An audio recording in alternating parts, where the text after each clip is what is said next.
I've been busy over the last couple of weeks complexing and formulating some various new peptides at the request of certain people that have contracted me to do it. Among them, ergothioneine, SLUPP332, GHK-copper, DSIP, and 5-amino-1-MQ. Out of all of these, the GHK-copper really caught me off guard when I tried it out. I made both a injectable subcutaneous hydrogel and a sublingual complexed with permeation enhancers. And both forms really increased my feeling of calm and relaxation and clarity, mental clarity. And I know somebody's talked about this or talks about this, but I always thought of GHK copper as more of a skin, hair, and nails and tendon and recovery and that sort of thing. But these anti-anxiety aspects of it are really pretty interesting.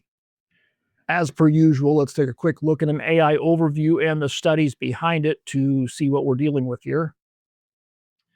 Can GHK copper reduce anxiety? Yes, the peptide has shown anxiolytic anti-anxiety effects in animal studies. Research indicates that GHK copper can reduce anxiety and fear-related behaviors in rats. Okay, well, that's in rats, but I can confirm that it definitely happens in me. And I gave it to my girlfriend to try. I said, "Here, Eve, try this apple." And she said, "Sure." And she experienced the exact same thing. We both really like it. There's not anything crazy about it. You just feel kind of relaxed and clear-headed. You can't complain about that. Now, I've been on paroxetine for years, at first as an anti-anxiety, antidepressive, but over time I learned that it actually contributes to neurogenesis and helps brain health as we age. So I stayed on the low dose of 20 milligrams a day that I take. And I've never experienced a potent anti-anxiety effect from that Paxil. It's more of a subtle undercurrent over time as it builds up and you have more serotonin in your system. This is like just a breath of relief. I kind of felt something similar a little bit with slow release BPC 157 of all things, but that's the closest thing I can relate it to. I had really made an injectable version of that, and I would feel this just inflammatory, just kind of let down, just, kind of feeling. And that's what I'm feeling with this. So I can confirm that it does happen in people too. And I don't know if this is because of the way it's complexed and made. It's probably something that happens to a lot of people, but the slow release nature of the subcutaneous injection means that we can take up to 2 days, 3 days for that to clear the system. And it actually solves one of the other major issues with GHK copper. Most people that I've heard of experience a pretty good welt from injecting GHK copper. And I wanted to make sure we avoided that, and so did my client. So the instructions were, let's make one that's painless. And by gum, I think we did.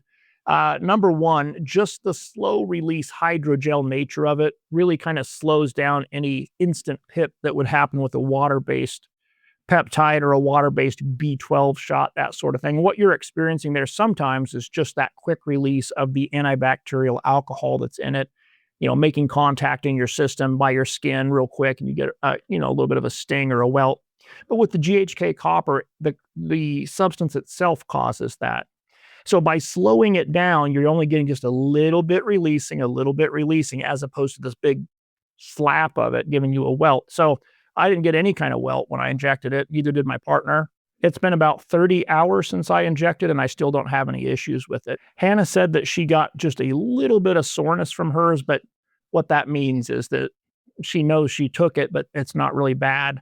I checked out the injection site. It looks good. For me, it feels like about 1/4 as much as noticeable as my little tiny microdose TRT shot.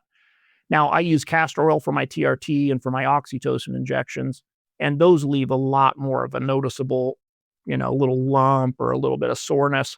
But this, it's about third or a quarter of that. So by all accounts, pretty pain-free. Now, part of that too is I added 10 milligrams of lidocaine per milliliter. So that helps, but you're only getting like 0.1 or 0.2 milliliters per shot. So it's very low dose of lidocaine, and everything's, kind of slow release. So all of that together makes for a very painless GHK copper injection. And so far, I love this stuff. So I want to give a shout out to the fellow that contracted me to start with this, and because I don't know if I would have ever really gotten around to use it. I have such a long list. So thanks again, sir. You know who you are, and going to keep exploring.